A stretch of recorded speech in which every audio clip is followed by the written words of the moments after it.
he was on a plane back from China, I think. We have had more offensive fouls. This is the third offensive foul on Curry tonight. And now Steph's going to get a tee. Wow. In a preseason game, and Steve Kerr may get thrown out of the game. Steve Kerr is out in the middle of the court. Ben Taylor. Yeah, he's gone. Yeah, Steve's Steve gone. just got tossed. Yeah. So Kevin's gone too. So the earlier one that Kevin got was because of the same official. Yeah, Ben Taylor's having a tough night.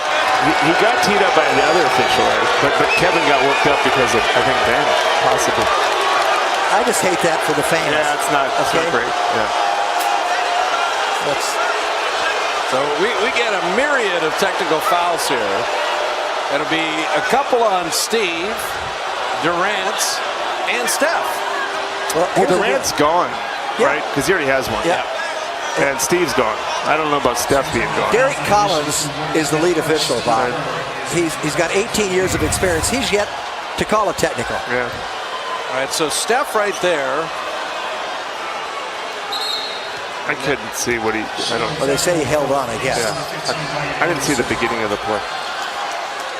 A little back screen. And you can read Steve's lips. And what are you doing? It's 3 offensive fouls on Steph Curry in a preseason game. And then Steve said, I don't want to be here. Goodbye. Well, we do have Andre in the back and Sean and Draymond and Clay, so at least he won't be by himself. Got a full team back there. You know what? Who said? You said it's just too bad for the fans. That's that's too bad. It is. A lot of these people probably won't be able to go to a regular season game. You took the words right out of my mouth. It might be the only game they see this year. Yeah. We're a week away from the regular season, and I'd say the fans are into it already.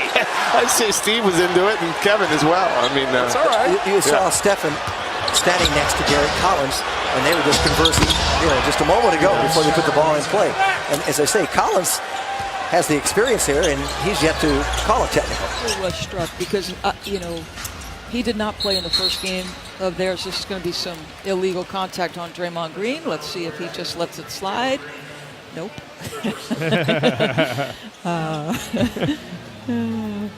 I do have Boston right now ahead of Toronto, only because the advantage of the continuity, no get-to-know-you phase, the depth of talent, the ability to defend. Ooh. Oh, now Beasley and Green going at it. They had been... And we caught some of that on camera a few possessions ago. Now, after the foul, Beasley got right up into Green. And at least a technical on Beasley, perhaps more. And now Beasley's being hit with another technical foul, and he is going to be gone.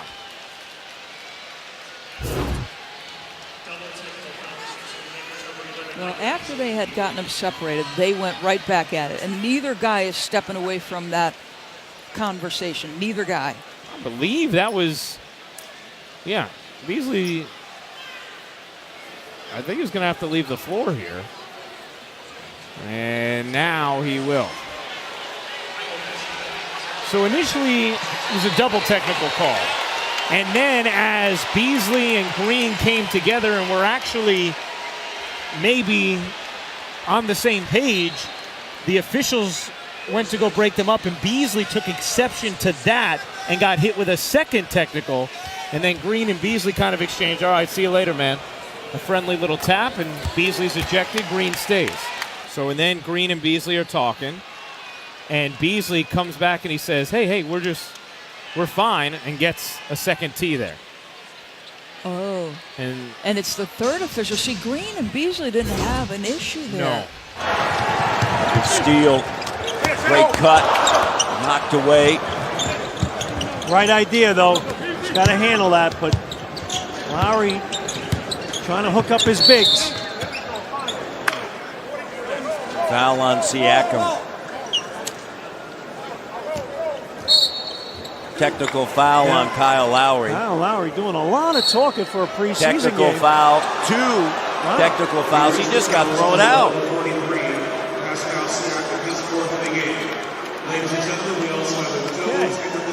It's a preseason game. Well, you know what? The glove, Gary Payton is here. And the glove had a very combustible personality.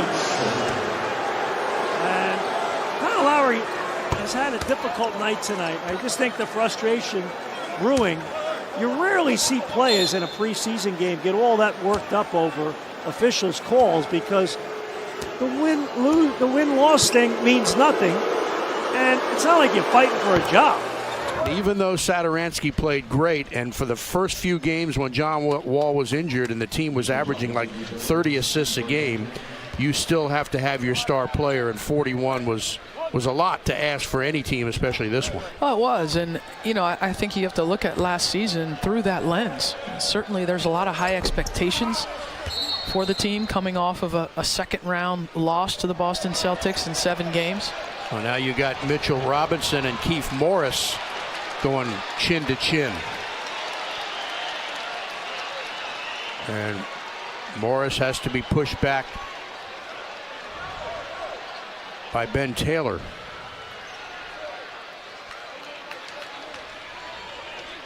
I didn't see what instigated it, but maybe we will here.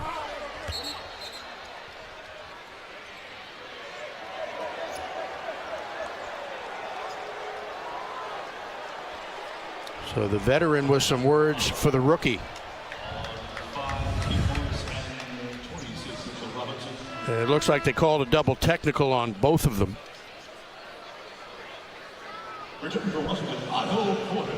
And preseason game number 1. Welcome to the league, well, young fella. Yep. Yeah,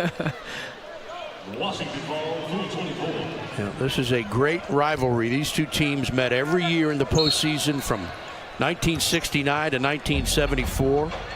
New York taking 5 of the 6 series. The only series win for the Wiz came in the 71 Eastern Conference Finals, a 7-game series, and they were the Bullets then. They went on to lose to the Bucks in 4 in the NBA Finals. That kid's looked pretty good so far, Mitchell Robinson. I think they just threw Markieff Morris out of the game.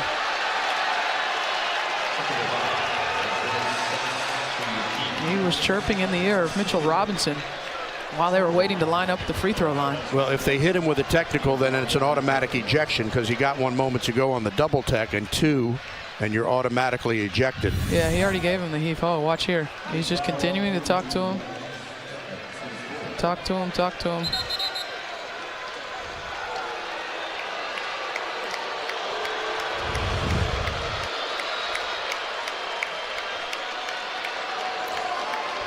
So Keith exits the arena. We mentioned briefly Jody Meeks, who must miss the first 19 games of this season, and he's not allowed to be in the arena either for the first 19 games. It seems like the young players for the Lakers have that disposition as the runaway train. Lance Stephenson guides the break. Stephenson having a lot of fun on his way to the rack and then swinging a little bit after he was fouled. And immediately the officials dive in as Stephenson got a bit out of control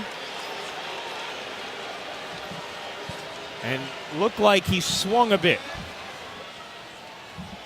And now everybody waits to see the replay. It looked like a hard foul, but I didn't think it was anything more than that. At the end of it, I don't know if Stephenson extended a little. That's what it appeared to me, at least in real time. After the foul, let's take a look. If he kind of reaches out. Yeah. Yeah. No, but I'm saying Cook was just making a play defensively, playing hard, not going to give him the N1. Right.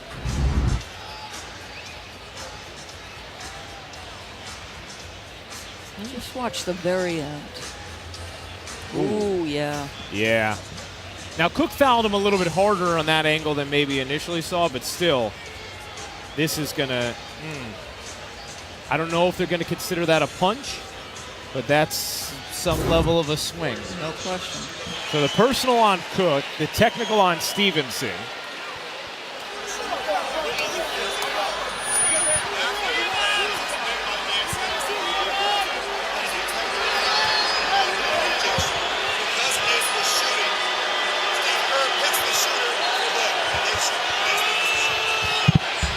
So you may have caught some of that explanation from James Williams, who just came over to us. Ejection, because it was a swing with no contact, will not take the free throws as he's been ejected.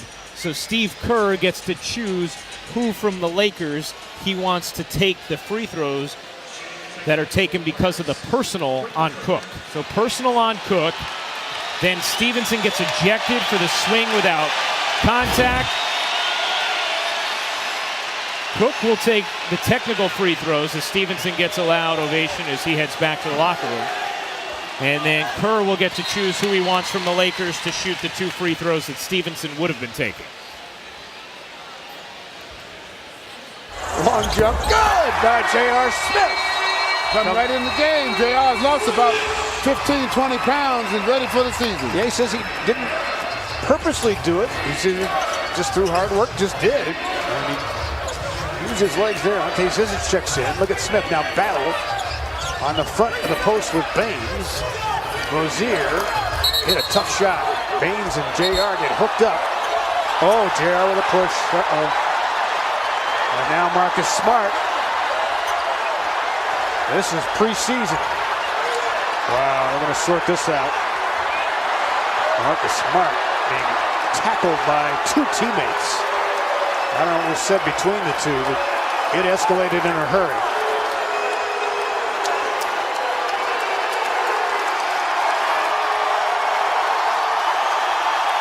Crowd on their feet applauding JR's feistiness. And Marcus Smart being escorted to the Boston bench. So the officials will confer, then go to the replay monitor. It started with the hooking of the arms here. Right there. And then it didn't get untangled. And JR felt that Baines apparently had locked him in too long, and then Smart came over. What do you think? Well, right now, right here, when Baines flipped him around, JR took offense to that, and Smart, oh yeah, Smart is out of there. Yeah, he escalated that. Yeah, he escalated that. He's absolutely from behind. Now, Marcus Smart's a tough customer, no doubt about it, but yeah, but when you run up behind a guy, yeah. See, in my day, he'd have got punched in his face. In my day, they'd have been laid him out right there. You don't run up behind people like that. Watch Smart come in here. It's not like Baines. Oh, yeah, because Auntie was holding JR back. Yep. Yep.